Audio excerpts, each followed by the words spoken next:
After learning much about her adulterous behavior, Herod finally killed Mariamne, preserving her body in honey for several years. And something even more barbaric, he went ahead to have sex with her body till his downfall. Perhaps he could be the founding father of the term honey, the sweetest name you call that you're a girlfriend with.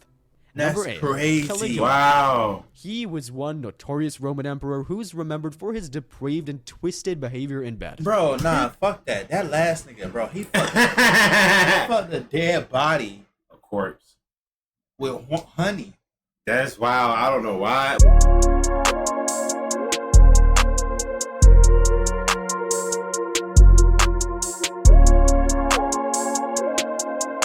What up? Yo, what's up? What's up? It's your boys, man. SmokeCounty JK in the building, man. We back with another reaction video. That's hot ass day. You know what I'm saying? The most diabolical sex addicts in history. Crazy. That sounds. And it's in cartoon form. So we about to go ahead and react to that, man. You know how that shit get down when we react to cartoon. You feel me? Make sure you like and subscribe. Click on that notification bell because your boys are here for a good time and a long time. Long time. So, with that being said, what we about to do? Let's get it. Here's the weirdest sex lives of some of the most popular historical figures. Number 10. James Joyce. Now, if you don't know who James Joyce is, he's regarded as one of the most influential and important writers of the 28th century. He made the book Ulysses, also considered to be the hardest book to read in the English language, but as great as his literature was, he used that same talent to write a note to his wife about the weirdest, activities his wife and him did in the bedroom. Sit back and relax as I read you this elegant, sophisticated, classy note towards his wife. I felt your fat, sweaty buttocks. Okay, we're starting off strong here. Let me start again. I felt your fat, sweaty buttocks under my belly and saw your flushed face and mad eyes. At every bleep, I gave you your shameless tongue came bursting out through your lips, and if I gave you a bigger, stronger bleep than usual, fat, dirty farts came spluttering out of your backside. You had an arse full of farts that night, darling, and I bleeped them out of you. Big, fat fellows, long, windy ones, quick little merry cracks, and a lot of tiny little naughty farties ending in a long gush from your hole. It is wonderful to bleep a farting woman when every bleep...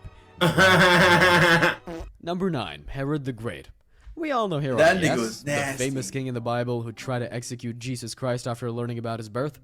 In his time, Herod used to be a great king of Judea and was responsible for building large projects like fortresses such as Herodium and Masada, including the remodeling of the Jerusalem temple. Besides the great things he did, his evil was quite unmatchable to a point that Satan would even lose the trophy to him. While the Holy Book gives very little details about him, this king's story would make you want to puke. Even his first biographer, the Jewish historian Flavius Josephus, struggled to evaluate the inconsistencies between Herod's benevolence and his brutality. One that comes out to be more surprising to date is how he managed to be sleeping with his wife's corpse.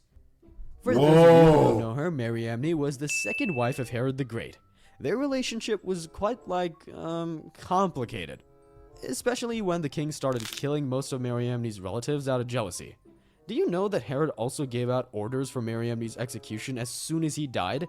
His reason, so that Mariamne wouldn't remarry.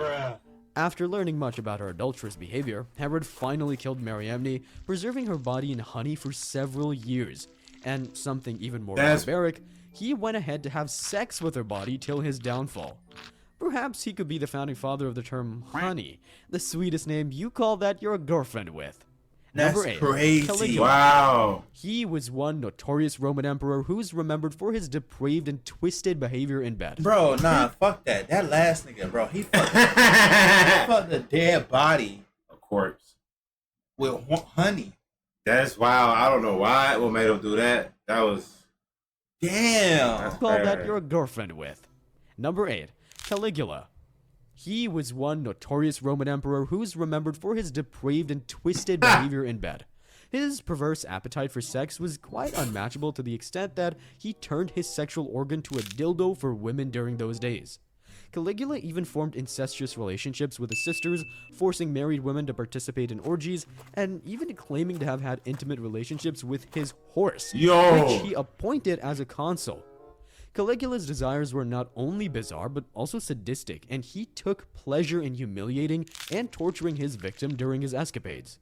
His obsession with power was often expressed through his intimate behavior, which he used to exert dominance and control over others.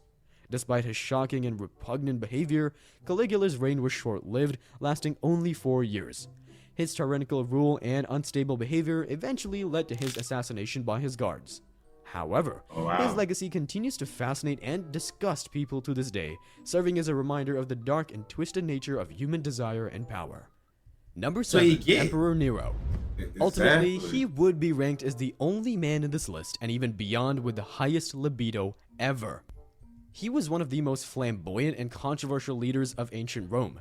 Nero indulged in lavish extravagance, corruption, and unrestrained sexuality. Nero was known for his sexual promiscuity and engaged in both homosexual and heterosexual relationships. He even went so far as to marry a young boy named Sporus in a public ceremony after castrating him and treating him as a wife. His behaviors were often seen as a threat to the stability of the empire, leading to rebellion and political turmoil. Despite his reputation as a tyrant, some historians argue that he was misunderstood and unfairly malaligned. However, of course they his would. unchecked power and manipulation of political systems ultimately led to his downfall. Nero was forced to flee Rome and later decided to commit suicide, which brought an end to the Julio-Claudian dynasty. Number 6, Marquis de Sade. He is a famous author. This guy was ridiculous, and he's the sole reason the word sadism exists, as he gave rise to it. First of all, do you guys understand the meaning of sadism? For those who don't know, don't worry, because it's just this pretty simple term that I'm sure you will leave this place reminiscing it in your thoughts of how cruel this man was. It's actually the tendency to derive pleasure, especially sexual gratification, from inflicting pain, suffering, or humiliation on others.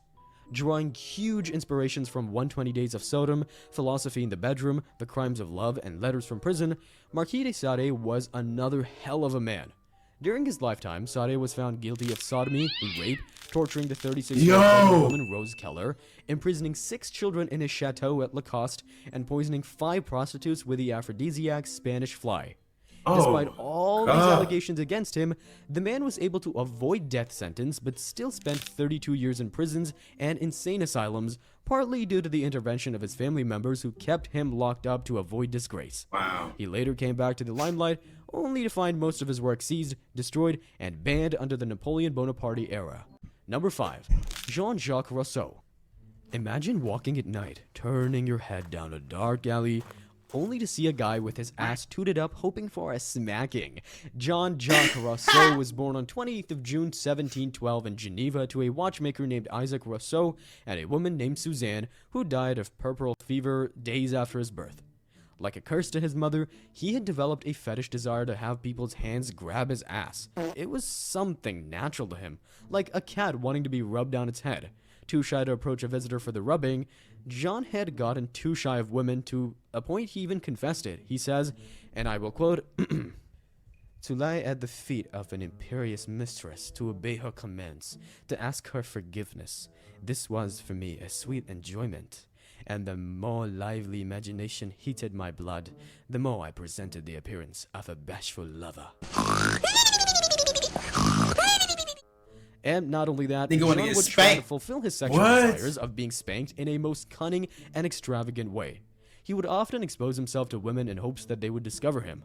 Like a portrait, he would often parade his ass towards them just to get it spanked. It was one uncouth act that lived with him throughout his life till when he met his death in 2nd of July, 1778.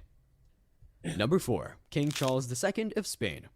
Also known as El Hechizado or the Bewitched, was a monarch who suffered from numerous physical and mental health issues.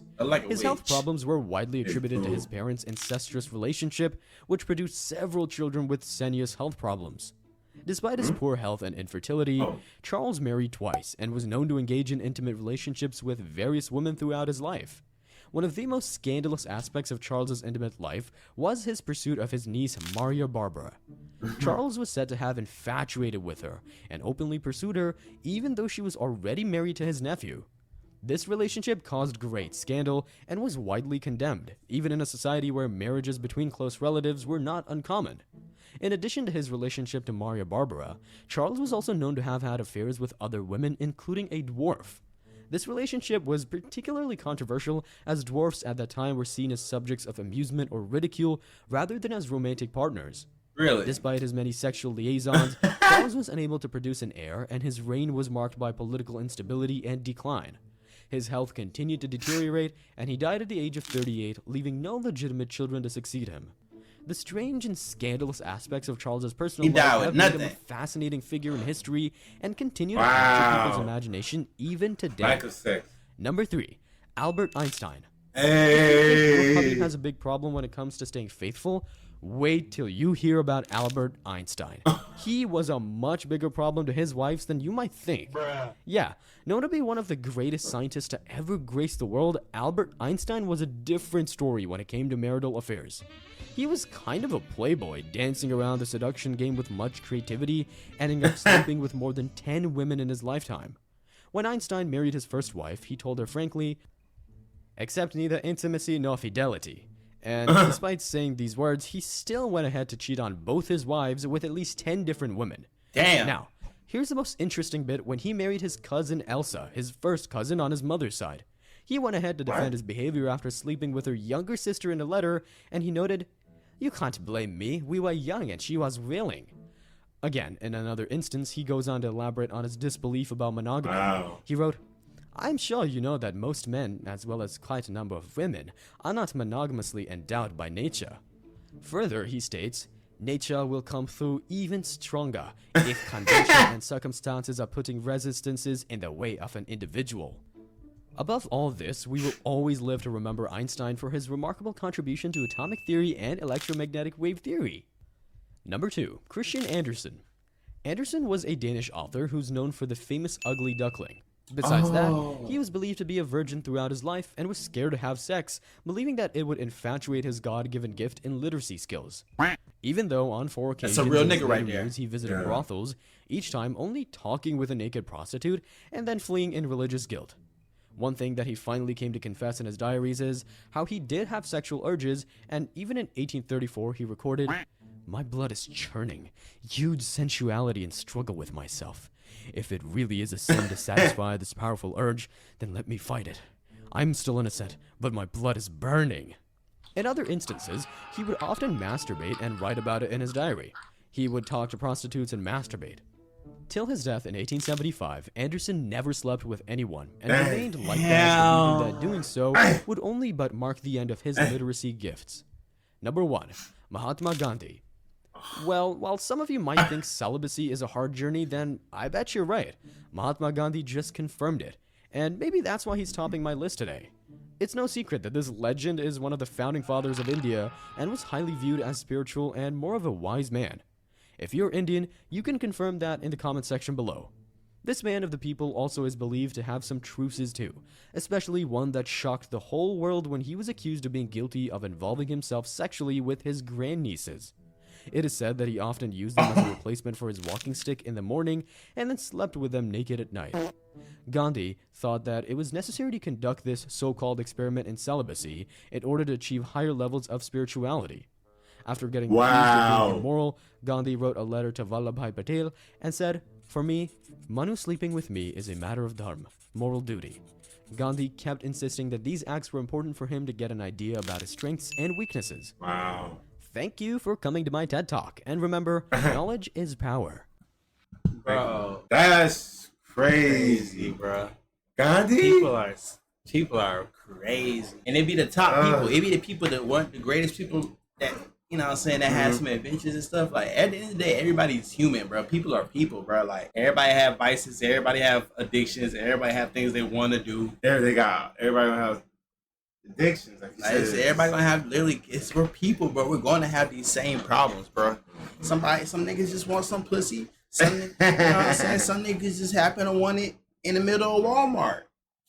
I mean, Freaky ass niggas. yeah, you keep your ass inside. But that's it though, y'all, man. Thank y'all for watching. Make sure y'all go ahead and like and subscribe. Click on that notification bell because your boys are here for a good time and a long time. Long time. One time. And with that being said, we are Out.